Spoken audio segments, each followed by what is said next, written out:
권미란의 인사이드아웃 김민수의 가치투자 레몬리서치 김민수 대표입니다. 대표님 안녕하세요. 안녕하십니까. 네, 오늘 대표님과 나눌 주제 보도록 하겠습니다.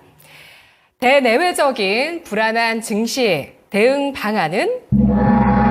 네, 오늘 주제인데요. 오늘 피어 앤 그리드 인덱스, 이제 미국 쪽의 투자 심리를 나타내는 이쪽 좀 자료를 보니까 네. 중립으로 내려왔습니다. 일주일 전에도, 한 달 전에도, 1년 전에도 탐욕이었는데 네. 중립으로 일단 내려와 있고 중동 이슈가 불거졌습니다. 중동전의 확전에 대한 우려감 이런 것들로 이제 피어나 혹은 익스트림 피어로 갈지 뭐 이런 부분들을 한번 좀 생각을 해봐야 될 것 같아요. 불안감이 고조되고 있네요. 어떻습니까? 네, 중립으로 내려왔으면 사야죠, 이제. 그러니까요. 모처럼 네. 중립이네요. 사시겠습니까? 그걸 오늘 김민수 대표님께서 예. 이게 대단원의 그런 거고요. 결론을 내려주시죠. 이게 딱 오케이 이 정도까지 됐어. 그러면 이제 주문을 넣으려고 하는데 네. 손이 안 나가는 거죠. 지금 같은 분위기 쪽에서 네. 왠지 모르게 좀 찜찜합니다. 그런 상황들이죠. 네, 지금 시장에서 딱 그게 펼쳐지는 것 같아 보이고요. 네. 일단 뭐 저희가 아는 것처럼 이번에 가장 큰 리스크라고 하게 되면 두 가지입니다. 첫 번째는 다 알고 있는 이제 대내외적 지정학적 리스크 관련된 쪽에서 중동 전쟁 확전되느냐, 이게 뭐 신냉전 나오기 시작하고 5차 중동 전쟁 나오기 시작하고 이렇게 되기 시작하죠. 예, 이게 가장 핵심일 거고, 두 번째는 자세히 보시게 되면 미국 시장이 본격적인 조정에 들어가는 양상, 특히 주도주였죠 지금까지. 주도주였던 반도체 쪽이 좀 꺾이고 애플이 반등해 줍니다. 네. 이게 무슨 얘기냐면은 예. 지수를 받치기 위한 애플은 살아 올라오는데 약간 기존의 주도 쪽은 좀 꺾이는 물량들이 나오는 이런 쪽으로 보는 과정이죠. 엔비디아는 고점 신호가 나왔었죠. 3월에. 네, 예. 그 고점이에요. 그때 거래대금 좀 많이 실으면서 크게 하락했던 날. 그렇죠. 그 네. 고점이 나온다고 이제 여기서 당장 못 가라고 나왔던 것들 나오고 그다음에 한 번 더 갔었을 때 네. 약간 쌍봉 비슷하게 한번 나오고, 근데 또 자세히 보게 되면 그렇다고 박스권은 안 깨고 있습니다. 예. 그런 상황 쪽에서 이게 쉬는 건지 아니면 그냥 조정을 받는 건지 아니면 진짜 끝난 건지는 아직 판단은 안 서는 모습들이죠. 근데 이거까지 끝났다라고 하게 되면, 근데 거기서 만약에 그럼 저희가 바라보듯이 엔비디아가 꺾인다. 그러면 AI 쪽 이제 완전히 다 끝난 분위기로 갈까요? 전혀 그렇지는 않죠. 현재로서는. 네, 그러니까 그렇게 될 수도 있는데 그 추세 흐름들에 대한 변화들은 봐야 되겠죠. 영향을 주다 보니까 그런 쪽에서 이제 그러면 다 우리가 알고 있는 내용들은 됐고 여기서 그러면 얼만큼 서프라이즈한 실적을 보여주겠느냐 이런 쪽에 대한 변화로 봐야 되겠죠. 네. 그러다 보니까 자연스럽게 실적으로 넘어가야 될 것 같고, 그리고 또 이 첫 번째로 말씀드렸던 이 리스크, 지정학적 리스크, 이거는 도대체 관리를 어떻게 해야 되는 겁니까? 정말 이게 관리가 되는 건가요? 관리가 안 되니까 지정학적 리스크죠. 그렇죠. 두 개의 전쟁이라는 게 펼쳐진 게 네. 뭐 대표님도 대표님 인생 중에 지금 처음이신 거 아닙니까? 그 전쟁 한국 전쟁도 경험해 보지 않으셨고 걸프전? 걸프전 아니 걸프전 때도 두 개의 전쟁은 아니었죠. 예, 뭐 한국 전쟁 얘기까지 나오다 보니까 좀 그러네요. 예, 저 한국 전쟁도 생각합니다. 네, 네. 근데 그런 상황 쪽에서 그거는 이제 너무 앞서 나간 얘기고요. 예, 너무 그러지 마세요. 이렇게 불안할 때 불안한 심리를 조정하시는 거는 큰일 난 일입니다. 아니 그 예. 전쟁이 일단 어쨌든 두 개까지 생겼으니까 그렇죠. 이걸 네. 빨리 수습을 해야 되는데 네. 수습이 되는 거냐는 거죠. 그러니까 일단 중요한 거는 돈은 던져졌고, 그러니까 벌써 한 이스라엘이 한 대 때렸고 이란이 한 대 때렸고, 그럼 네. 이제 일단은 공평한 상황입니다. 근데 어떻게 보면은 받은 쪽에서, 근데 이스라엘 쪽에서 이제 어떻게 액션을 취하느냐가 중요하겠죠. 그러면 여기서 이제 처한 총리 네타냐후, 네. 예, 이 발음이 잘 안 돼요. 이분에 대한 입장이 제일 중요할 거고, 거기다가 구성된 내각의 반응이 제일 중요할 거고, 이제 미국이 당연히 이제 하지 마라라고 나올 텐데, 근데 이번에 잘 보시게 되면은 대부분의 지원 물자를 미국 걸 갖다 썼습니다. 그러니까 미국에 도움이 없었다고 하면 저 요격하는 시스템 제대로 작동 못했습니다. 근데 이게 금액이 얼마냐면은 16조 8천억까지 들어옵니다. 한 번 이번에 반응하는데, 그렇다는 얘기는 이스라엘의 전체 국방비의 10분의 1입니다. 220조 정도 되거든요. 네. 그 중에서 10분의 1을 이번에 다 방어하는 데 쓴 겁니다. 그래서 와, 우리 잘 방어했어. 그러니까 한 대 때리자라고 하는데, 중요한 거는 이스라엘 입장 쪽에서의 재정이겠죠.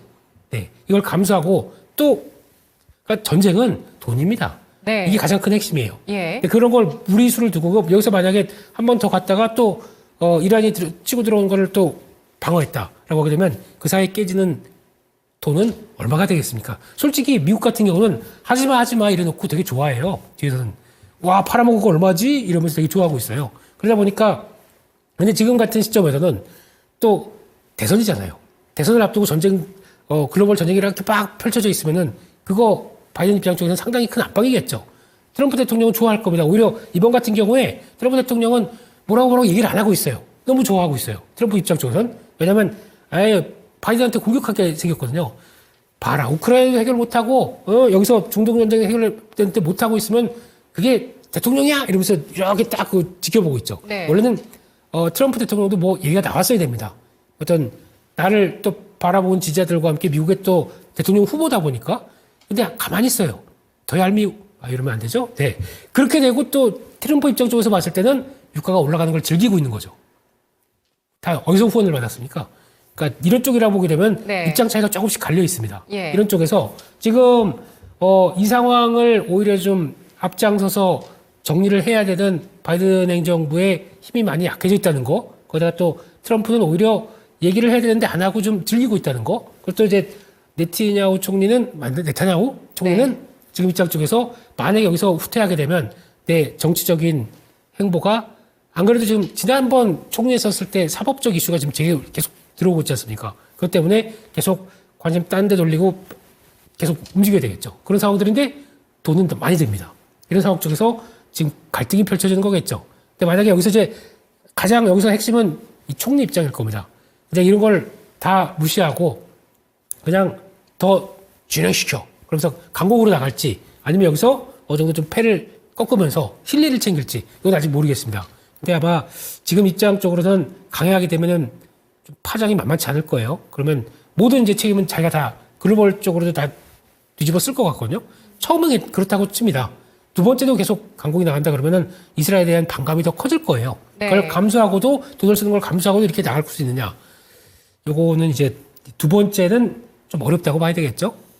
이스라엘 네타냐후 총리가 일단 이란의 공관을 공습한 것 자체가 악수를 둔 것이라고 판단을 하시네요. 원래는 그게 그걸 원래, 그러니까 좀 시나리오라고 봐야 되겠죠. 내가 그럴 정도로 남들은 다 못한다고 하는데 나니까 이렇게 했다. 라고 하면서 직접적인 거기다 이란에다가 공격할 수 있는 사람 누구냐 나밖에 없다. 이런 식으로 지금 어필을 하는 거지 않습니까? 그만큼의 강경한 이미지를 가져가는 거고요. 그럼 만약에 네. 내가 만약에 그게 걱정되는 겁니다, 대표님. 스트롱맨. 어쩔 수 없어요, 이건요. 지금 현재 어쩔 수 없는 건가요? 근데 여기서 이제 네. 아무리 스트롱맨이라고 하더라도 타협이 들어옵니다. 예. 왜냐하면 아까 말씀드렸던 얘기들 직접적인 돈이 이렇게 지출되고 있는데 그러면 당연히 그렇게 되면은 인플레이션을 재정이 약간 흔들리게 되면은 인플레이션이 커지고 그러면 이스라엘 국민들 같은 경우는 처음에는 와 지지하다가도 물가가 이게 뭐야 그러면은 또 바뀌어지게 되겠죠. 그런 쪽이다 보니까 이게 무조건 푸시만 할 수 없는 상황들이 되거든요. 그러니까 솔직히 2차 정도까지는 용인한다고 하더라도 그 이상은 가게 되면 이거는 오히려 큰 발목을 잡기 때문에 아마 하게 되면 그 정도? 하지만 그 정도로 크게 나오지는 일단은 않을 것이다. 왜냐면 돈 때문에 그렇다고 생각이 듭니다. 네. 미국 10년물 국채 수익률이 4.4% 넘어가면 안 된다 네. 하셨는데 4.5까지 갔잖아요. 그렇습니다. 또 뭐 달러도 올라서고 있고 유가도 부담이고요. 이런 매크로 지표에 대해서는 어떻게 보실까요? 달러 원 환율은 지금 1,400원 선까지 가는 거 아니냐. 근데 뭐 돌파는 어려울 것이다. 이런 얘기도 있는 가운데 현재 1,384원 선에서 움직입니다. 볼까요? 네. 네. 10년물 국채금리입니다. 지금 기점이면 제가 왜 4.3 이상으로 가면 안 되냐고 말씀드렸던 게 이 자리죠. 여기 지금 요 박스권을 돌파하게 되면은 금리에 대해서 넘어갔어. 라는 쪽으로 나올 수밖에 이거 안 보이나요, 지금? 지금 네. 시간 차가 있지만 지금 조금 잡기 힘드신 것 같네요. 그렇군요. 네. 예. 그러면 막 몸으로 그릴 수도 없고 차트를. 네. 그 레벨업이 한 번 된 겁니다. 근데 이 자리 쪽에서 한 4.5대도 만만치 않은 저항이 있어요. 그렇기 때문에 이거 그걸 다 안고 움직일지는 아직 모르겠습니다. 네. 그렇기 때문에 일단은 단기 저항권. 네. 4.5가 저 라인 말고 바로 한번 보여주시면 뚜렷하게 나올 겁니다. 저항이 만만치 않은 것도 있다라고 봐야 될 것 같고요. 그 밖에 달러입니다. 달러 보게 되면 일단 우리나라는 원달러가, 그러니까 달러 원이 문제라고 많이 얘기를 하고 있지만 원래 4월 달에는 지금 2017년도 들어오면서부터 한 번 빼고는 다 약세였습니다. 약세폭이 좀 컸어요. 왜냐하면 배당 때문에. 아, 그렇죠. 네, 네, 그렇기 때문에 그건 인정은 합니다. 근데 이번엔 유동이 약해요. 또 언제부터 약하기 시작했냐면은 선거 끝난 다음부터. 그렇기 때문에 약간 그런 얘기는 민감한 얘기니까 또 정치적인 이슈가 될 수 있다 보니까 좀 넘어가고요. 그런 쪽에서 나왔는데 아마 앞으로는 이런 냉전 시대 그리고 또 여러 가지 지정학적 리스크까지 커지는 시대에 거기다가 우리나라 고유의 특성 출산율 떨어지고 한국의 경쟁력이 떨어지는데 환율은 앞으로 우상향으로 갈 겁니다. 이렇게. 그렇기 때문에 아마 달러 자산에 대해서는 한 번쯤 고민을 해보셔야 될 것 같아요. 그만큼의 그렇다고 미국 달러가 그만큼 강하다라고 보기는 없겠지만 그냥 세계적 합의가 부채가 많은 국가지만은 세계적 합의가 그런 쪽으로 가고 있다라고 하게 되면 달러나 아니면 달러를 대체할 수 있는 수단 금이나 비트코인 제가 보기엔 개인적으로는 비트코인 가상화폐를 더 많이 권유를 드리고 싶은데 이런 쪽에 대한 변화는 원화 쪽으로만 너무 강조됐던 자산을 좀 탈피시켜야 됩니다. 앞으로 네. 그렇게 나갈 거예요. 그게 네. 오늘 지금 해주고 싶으신 말씀이신 것 같아요. 자꾸 정치적인 얘기로 몰아가지 마세요. 네. 아니요, 그런 네. 거 아닙니다. 네. 네. 그게 해답이 거기밖에 없다 보니까 저는요. 네, 네. 그렇게 봐야 될 것 같고. 예. 게다가 또 중요한 거는 그밖에 또 지금 유가겠죠. 지금 시장에서 유가 흐름들 동향 보게 되면 아마 유가 더 갈 것 같으세요? 한 80, 여기서부터 90달러, 100달러? 그거는 어떨까요? 아무도 근데 모르겠죠. 저항이 굉장히 크잖아요. 아직은 오르긴 해도 이번에 네. 만약에 그러면은 이번에 공습을 했는데 그러니까 네. 이란이 이스라엘을 공습을 했는데 네. 이렇게 됐었을 때 나오는 변화가 혹시나 87점 그러니까 88달러 때까지 찍었다 그랬었으면은 더 바뀌었을 거예요. 근데 이때 잘 보시게 되면 직전 고점도 살짝 찍고 내려왔습니다. 그렇죠. 안착을 윗꼬리를 못했어요. 딱 달았어요. 네. 네. 그렇다는 얘기는 여기 지금 여기서부터 한 80달러대 초반부터 여기까지는 지정학적 리스크 때문에 움직인 겁니다. 근데 그 70달러대 후반대에서 80달러대까지는 경기가 중국 쪽으로 살아난다. 라는 쪽에서 수요 회복과 함께 나타났던 변화라고 봐야 될 것 같거든요. 그럼 여기까지는 다시 밀릴 수 있어요. 이제 더 이상 지정학적 리스크가 그렇게 크게 부각되지 않으면 그러면 그때 부분부터는 80달러대 전에서 왔다 갔다 하겠죠. 그런 흐름이라고 하게 되면 그나마 한풀이 꺾입니다. 근데 2차 공습이 나오기 시작하게 되면 우리 여기서는 이거 87.5달러대를 열어버린다. 100달러 갑니다. 그거는 어쩔 수 없는 선택이죠. 왜냐하면 이게 거기 해협, 호르무즈 해협을 봉쇄가 되다 보니까 그쪽으로 배가 못 가요. 그러면은 전체 중동에서 지금 글로벌 원유 수출의 20%를 담당하고 있습니다. 그럼 어떤 변화가 나오냐면 유가 뛰고 그 원유 운임 및 그러니까 VLCC 관련된 운임 있죠. 네. 벌크선 쪽의 운임들 팍팍 뜁니다. 그러면 이제 이렇게 돌아가다 보니까 케이프 쪽과 함께 다 모든 운임이 뜰 수밖에 없겠죠. 그렇게 되면은 이건 인플레이션을 또 자극합니다. 그러면은 인플레이션 자극하게 되면 이거 2021년도 그때 나왔던 똑같은 변화입니다. 그러면 지금 금리는 더 올려야 됩니다. 이런 시나리오가 가고 있는데 그러면 지금 미국이 가만히 있을까요? 가뜩이나 지금 물가 잡으려고 여러 거 하고 있었는데 이번에 바이든 대통령이 물가 잡습니다라고 얘기해놓고 이런 식의 변화가 나온다. 결국은 돌고 돌아서 이 사태 해결 못하게 되면 물가 또 폭등한다는 얘기예요. 이거를 지금 방관하고 있는 거죠.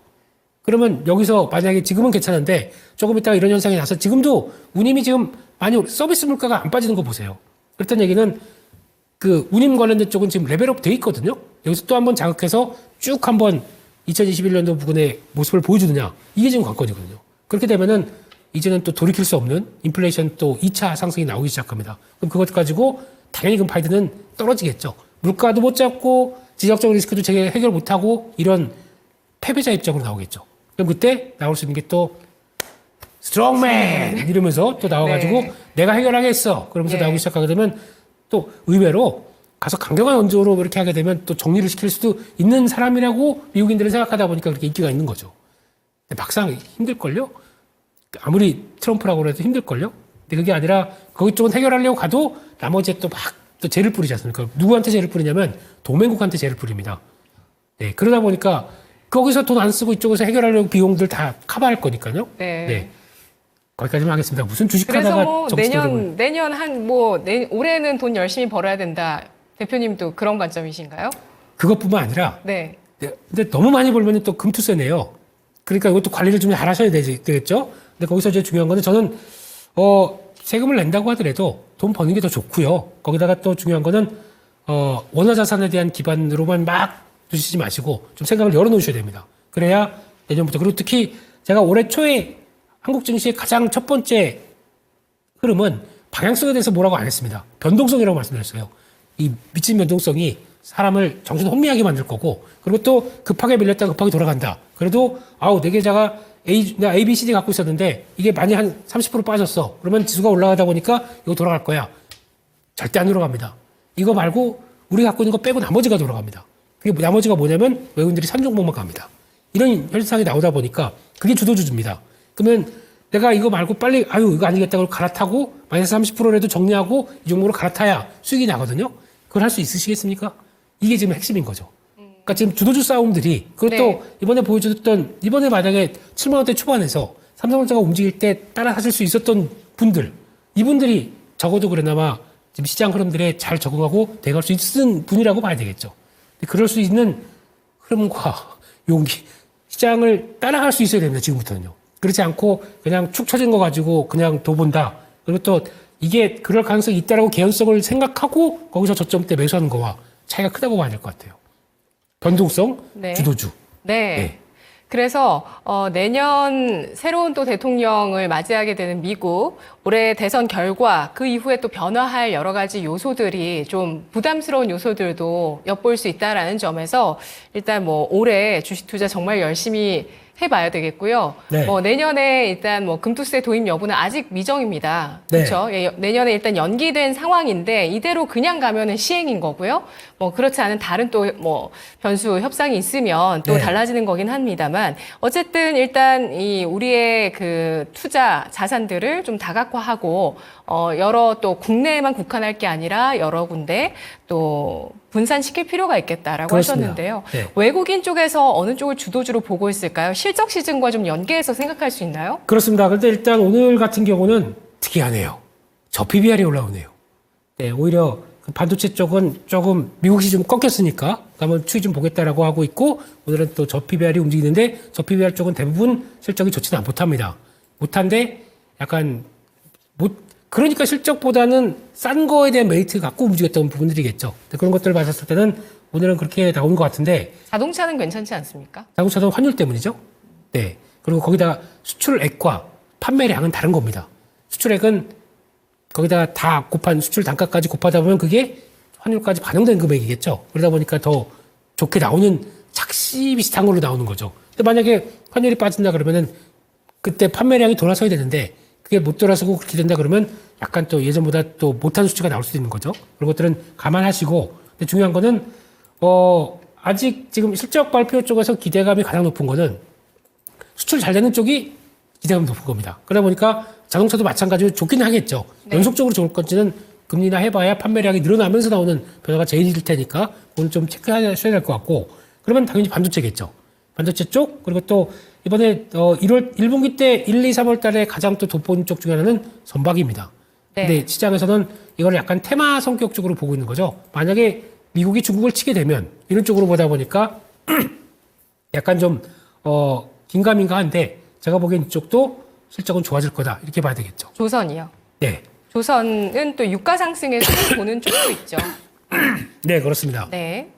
거기다가 또 하나 시장에서 얘기는 잘 안 나오는 것 같은데 화장품 쪽입니다. 네. 의외로 화장품 쪽 실적 지난 6월 달부터 한 번도 꺾인 적이 없어요. 수출 동향들이. 거기에 또 불닭도 플러스 알파로 네. 삼양식품도 수출이 괜찮다고 삼양식품은 또 하나 플러스 알파가 있는 게 또 있어요. 부동산 투자를 잘했어요. 와, 용산의 땅을 제대로 딱 사가지고 평가 차익만 6천억. 그거 넘어가겠습니다. 예, 600억인가? 예. 600억? 예, 예. 그거 잘 그럼- 확인해야 되겠습니다. 네, 그건 뭐 제가 가서 본 거니까, 예. 그 정도까지는 또 나오고 있다 보니까 그건 플러스 알파로 작용할 수 있겠지만 중요한 거는 화장품. 화장품 음식료도 실적 좋을 겁니다, 생각보다. 예. 그래서 뭐 동원 F&B, 빙그레 이런 종목들도 생각보다 실적 잘 나올 걸로 보고 있습니다. 원재료 떨어진 것과 지금 인플레이션이 들어온다고 하더라도 원재료가 곡물 가격들이 그렇게 폭등하지 않고 있어요. 하향 안정돼 있죠. 그러다 보니까 거기서 나오는 변화까지 생각하게 되면 적어도 지금은 이제 운송 비용이 어떻게 될지 모르겠습니다만 지금은 그 정도까지 커버가 되는 입장 쪽에서 실적은 좋다고 봐야 되겠죠. 네, 그런 세부 섹터들은 관심 갖고 한번 찾아보시는 게 좋을 것 같은데 중요한 거는 지금 주가의 흐름상으로는 큰 그림은 그쪽으로 봐야 되겠죠. 여전히 반도체 IT 그러니까 지금도 좋겠지만 지금보다 다음이 더 좋다라고 하게 되면 반응이 나오기 시작하겠죠. 그런 것도 일단 보시면서 이렇게 조정받을 때 사야지 또 언제 사겠습니까? 네? 네. 네, 조정받을 때 지금 네. 보고 계시는 반도체 관련주 중에 뭐 조정받는 종목 있으실까요? 오늘 삼성전자 향제 종목들이 좀 많이 빠집니다. 예. 네. 근데 아마 지금 시장에서는 얘기가 많다고 나오더라도 지금 삼성전자 82,000원대 미칩니다. SK하이닉스 주가 보게 되면은 지금 1.4% 하락해서 16만 5천원대입니다. 차트를 한번 보고 계시면은 둘 중에 뭐 사고 싶으세요? 그나마 덜 빠지고 강한 걸 사겠다 아니면 최근 들어서 좀 조정 나온 걸 사겠다. 여기서 플러스 알파 한미 반도체까지 보겠습니다. 네. 네. 자, 셋 중에 뭐 사고 싶으세요? 여기까지는 딱 보시면. 저요? 예. 네, 속 시원하게 대답해 주세요. 저요? 저는 원익 IPS. 전 답안지 없는 거를 그냥 막 지우고 쓰시면 삼성전자. 삼성전자. 삼성전자요? 네. 근데 시장에서는 답이 오히려 한미 반도체 같은 게 될 수가 있어 보이죠. 아, 강한 것들. 그러니까요. 네. 그게 딜레마입니다. 그렇죠, 그렇죠. 그럼 어떻게 해야 되는 겁니까? 제가 보기에는 네. 그냥 두 눈 딱 감으시고 외국인은 뭘 사나요? 오늘 외국인들은 삼성전자부터 다 살 거예요. 다 사긴 사는데 그 중에서 강한 게 아름답습니다. 강한 게 이유가 있고요. 예, 그런 것들을 사는 게 맞을 것 같고, 근데 그렇다고 자리가 안 맞는데 무리하게 사시면 안 되고요. 딱 보고 계시다가 자리가 들어온 때가 있습니다. 적어도 단기 이동평균선 안쪽에 지지하는 관점들. 그런 것 때, 근데 여기서 만약에 물려버리게 되면은 나머지들은 다, 그러니까 지금까지 끌고 왔던 쪽들이 다 손해라는 얘기겠죠? 그러면 나왔을 때 그냥, 이거 이상한데 그러면 같이 손절하면 되겠죠. 그런 수급 변화 없이는 지금은 과감하게 단기 이평선 지지권 들어온다 그러면 해봐도 되겠죠. 크게 손해 안 볼 겁니다, 오히려.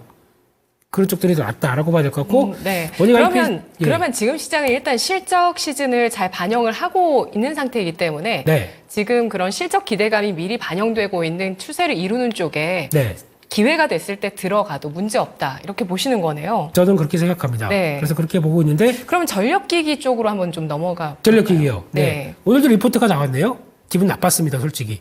이 자리에다가 아직도 성장은 이어진다 이렇게 얘기를 하고 지금 사라고요. 그거 하나 기억하세요.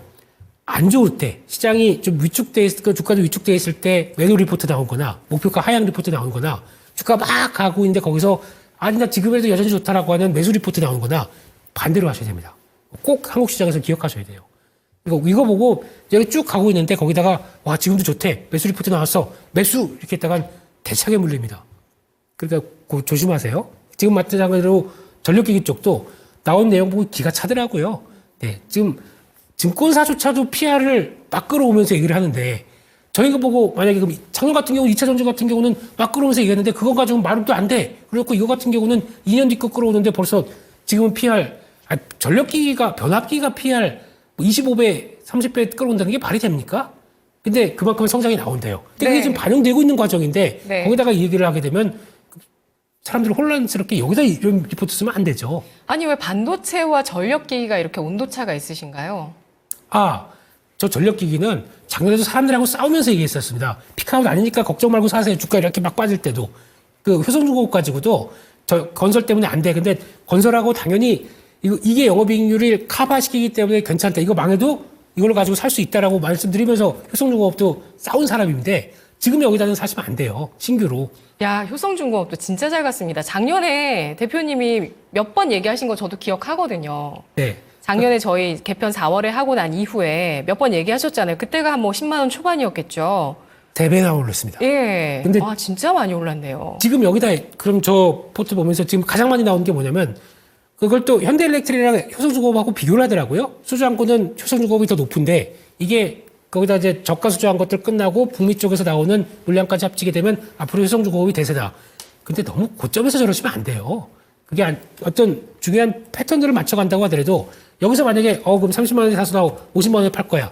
이거 안 되거든요. 그러면 여기서 이제 포인트를 잘 맞춰가셔야 되는데 시장에서 말리다 보면은 그거 가지고 또 엇갈리다가 또 이쪽에서 만약에 주도가 약간 한 두어 달 가까이 나오게 되면 또 한국 시장은 흔들립니다. 그런 타임이 다 왔는데 거기다가 이걸 다 사라고 한다는 거 신규로 들어가서 매수를 한다는 건 이거 말이 안 됩니다.